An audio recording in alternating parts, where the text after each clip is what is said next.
Alors, Wolf et Chauvelin reviennent sur Singapour, chez Mercedes donc. Cette saison nous a appris plusieurs leçons difficiles et Singapour en était une autre, déclare Wolf. Nous sommes partis des extrémités opposées de la grille avec nos deux voitures, mais nous n'avons pas pu capitaliser sur l'aide de course de la voiture avec l'une d'elles quand il s'agissait d'assurer un résultat final. Hamilton s'est battu pour le podium pendant une grande partie de la course, mais a également lutté contre une équipe de la voiture qui était sur le fil du rasoir, dans des conditions difficiles et sur une surface bosselée. Après avoir bloqué ses roues et endommagé l'aileron dans les Tech Pro, l'arrêt pour changer les pneus et le nez lui ont coûté une bonne position. Puis il a perdu encore plus de temps lorsque les voitures devant se sont arrêtées sous voiture de sécurité et en ont profité. Cela l'a laissé coincé dans un train de voiture avec des pneus d'âge très similaires. Il n'a pas pu rattraper son retard. Pour Georges, nous avons lancé les dés en chaussant les pneus secs alors qu'il était hors des points. Avec le recul, c'était clairement trop tôt, mais il n'avait rien à perdre. Nous étions donc prêts à prendre le pari. Ouais, il était hors des points, puis il était bloqué par Bottas et compagnie, là. Donc bon. Même ainsi, au fur et à mesure que la course se déroulait, il était toujours sur la bonne voie pour revenir dans les points jusqu'à la collision avec Mick, qui l'a mis dernier sur la piste. Qui est sa faute à Russell, hein, pas à Mick, hein, pour le coup.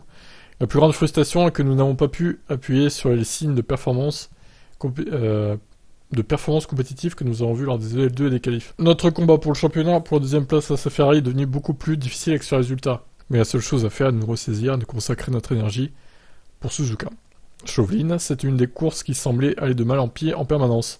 Lewis a perdu du terrain sur Sainz au départ, et le fait de s'être fait pousser en dehors de la piste et d'être passé dans l'eau lui a fait perdre de la température dans ses pneus. Cela a rendu ses premiers tours délicats, mais le plus gros problème était que nous ne pouvions pas nous rapprocher sans le DRS, et nous perdions ainsi du temps sur Perez et Leclerc. Les pneus avant souffraient dans le trafic, ce qui a contribué au blocage de roue de Lewis. Ce qui était malheureux car la voiture de sécurité a en plus permis aux autres pilotes de s'arrêter sans perdre trop de temps. Ouais, ça n'allait pas, hein. Manque de réussite totale pour Mercedes sur cette course.